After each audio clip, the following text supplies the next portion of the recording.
لا إله إلا الله محمد رسول الله لا إله إلا الله محمد رسول الله لا إله أنت المعبود محمد رسول الله لا إله إلا الله محمد رسول الله عرفنا أنت مقصود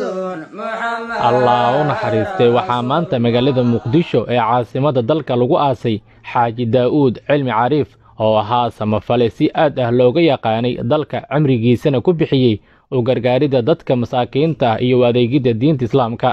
إنك ميت وإنهم ميتون ثم إنكم يوم القيامة عند ربكم تختصمون يا حاج داود ابن خيرته يا حاج داود ابن خيرته يا حاج داود ابن خيرته اذكر هذا آخر يوم من أيام الدنيا. xaajiga ayaa lagu aasay hoygiisa oo ku yaala xaafadda Gumarey ee degmada Kaaraan ee magaalada Muqdisho iyadoo aaska ay ka soo qayb galeen kumanaan dad ah oo isugu jiray culamaa u diin xer iyo dadweyne kale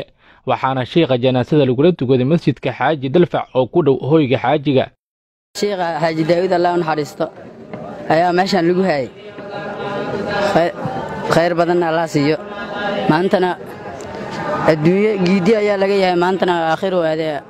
jidka taageelay lagu dhigay. Xaaji Daawud ayaa ahaa in ku dhow nus qarni caalim si weyn ugu gargaara diinta Islaamka wuxuuna quudi jiray kumanaan qof oo siiyay hooy iyo waxbarasho lacag la'aan ah waxaana geerida ku timid xaaji ka tacsiyay inta badan madaxda Soomaalida iyo qaar kamid ah culimada ugu caansan gudaha dalka.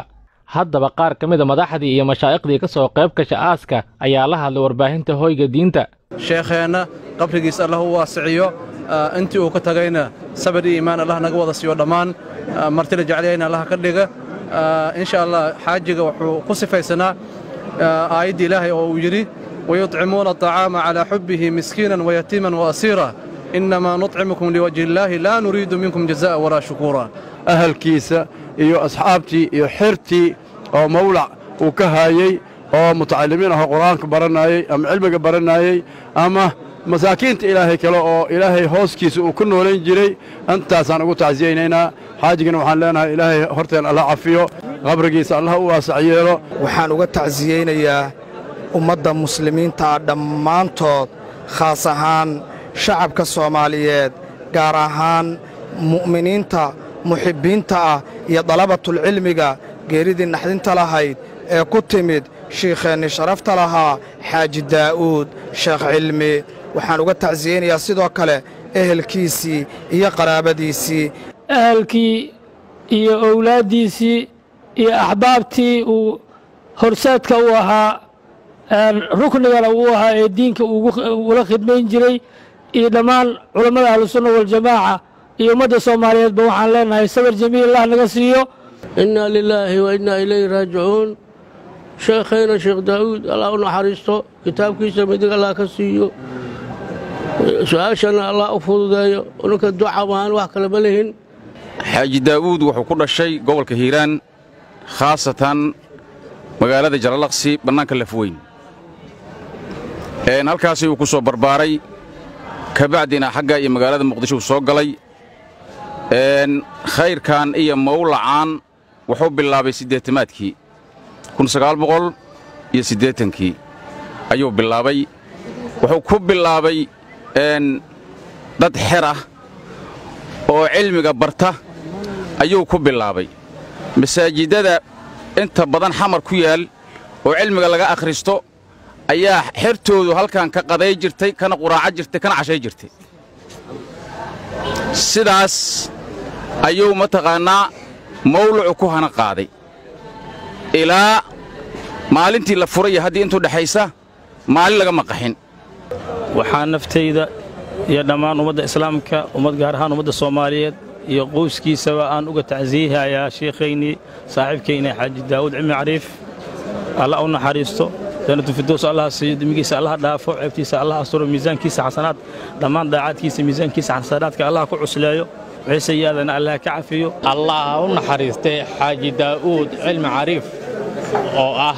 shakhsi cumrigiisa inta badan ku soo bixiyay agoonta iyo dadka danta yar ayaa maanta wuxuu u hoyday qabrigiisa iyo magurigiisa saxda ah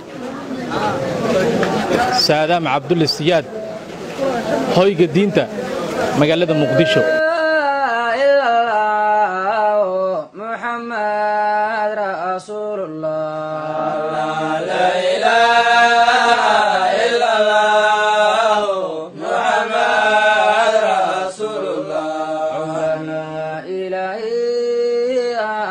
المعبود محمد رسول الله لا إله إلا الله محمد رسول الله عرفنا أنت مقصود محمد